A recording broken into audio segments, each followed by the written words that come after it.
Hello, good evening, and welcome to Sammy's Tarot Astrology reading. I'm so happy you guys are here tonight, and I thought I'd start with a little bit of a guitar intro tonight for fun. Then we'll play the bowl. Then we'll talk a little bit about what is happening in the stars, and then we will pull some cards. So, glad you're here tonight, enjoying this Pisces moon evening.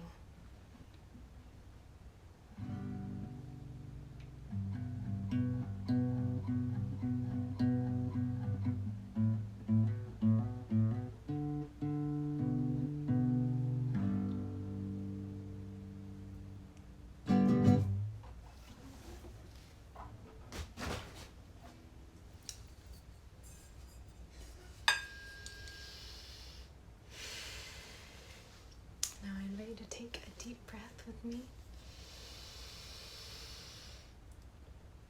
And then breathe in a little bit more. And then a little bit more. And then release.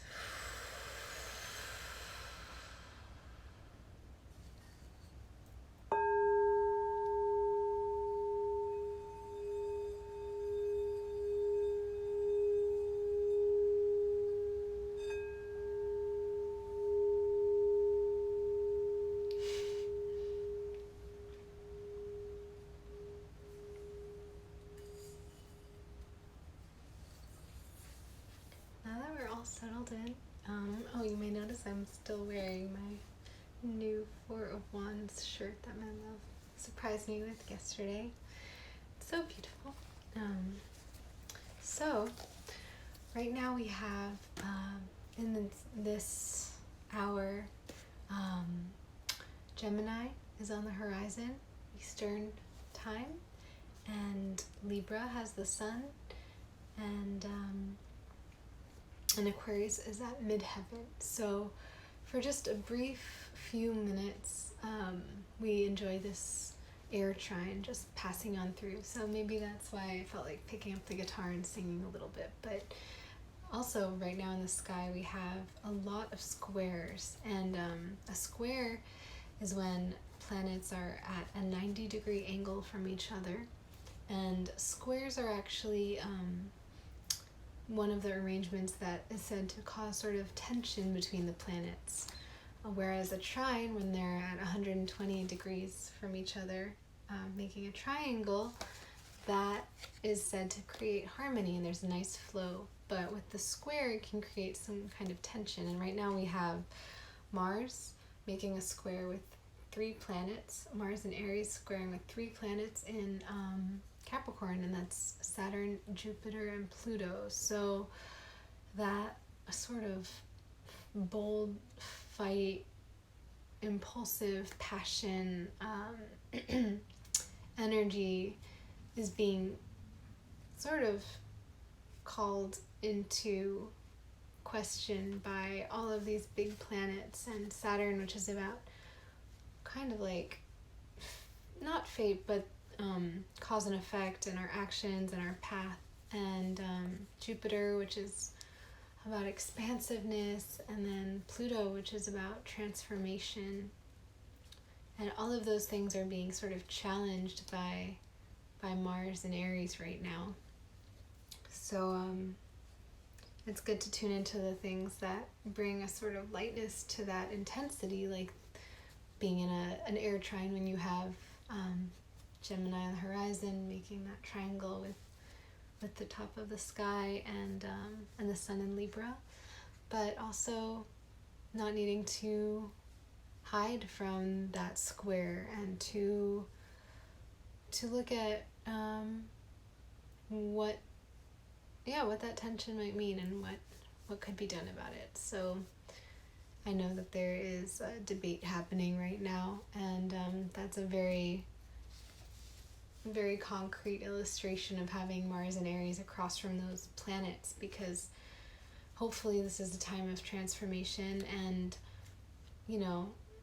I definitely believe in the importance of doing everything we can to bring about transformation, and at the same time recognizing that certain areas bring about more transformation than others. And so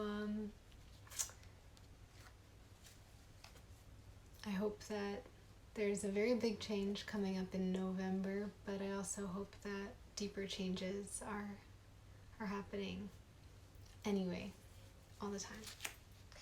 With that, we'll turn to the cards. And as we do that, the last thing I'll say, the moon by this time tomorrow night will be in Aries, from Pisces to Aries. So that's just going to amplify that Aries energy.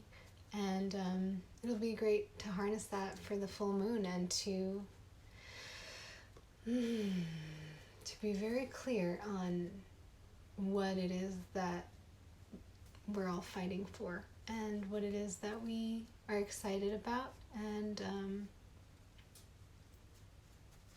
to also be passionate about what we're letting go of. So that could be tension around something or feelings of unnecessary urgency. I know that that's something that might come up for me around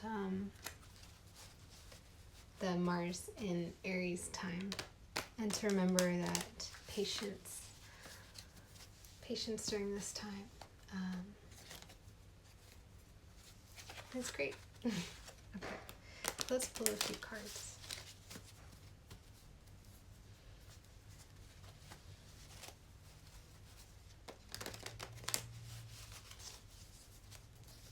Oh, shuffling it.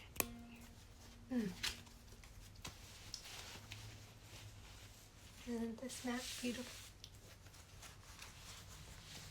Okay, I'm gonna pull 3 cards. And I'm tuning into the energy of anyone who might be watching this video, so that the cards that are pulled are a source of comfort and clarity and support for you.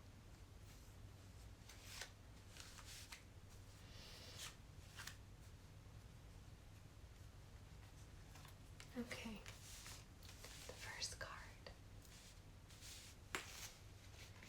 The Knight of Wands.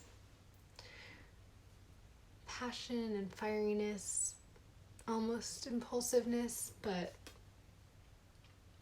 there's a lot of energy here for action and forward motion, and maybe acting before thinking, but acting with a lot of spirit.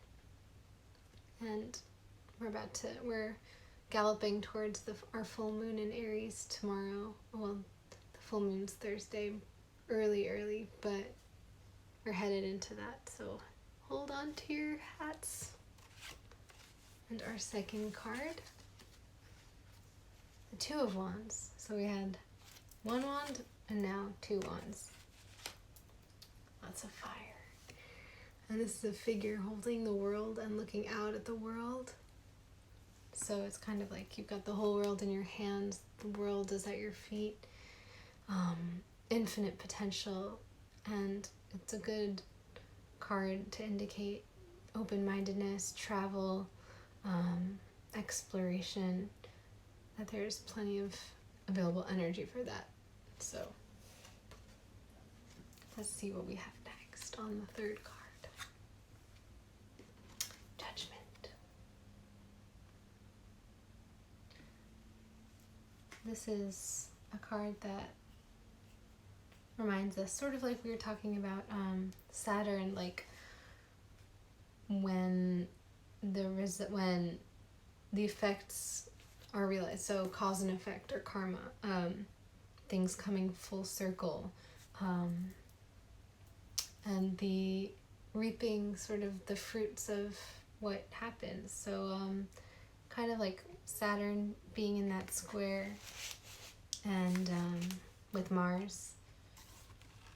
And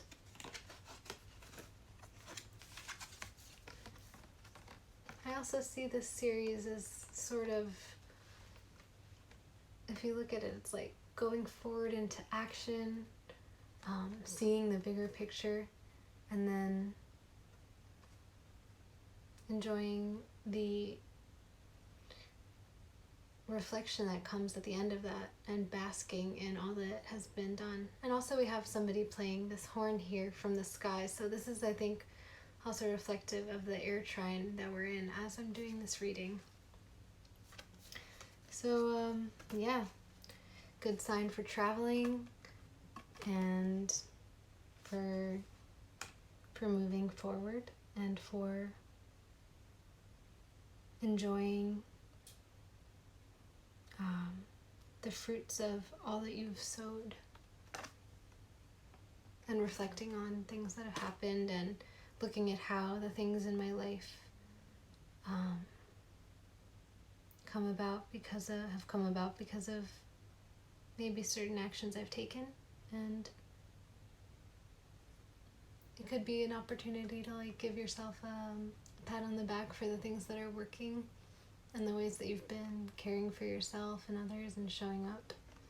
And also looking at if there's certain things that you want to see more of in the world and in your part of the world, then it could be the time to gallop towards them and to really feel that fire and let it drive you. So thank you so much for being here. It was great to see you tonight, and I'm going to play the gong, and then we will say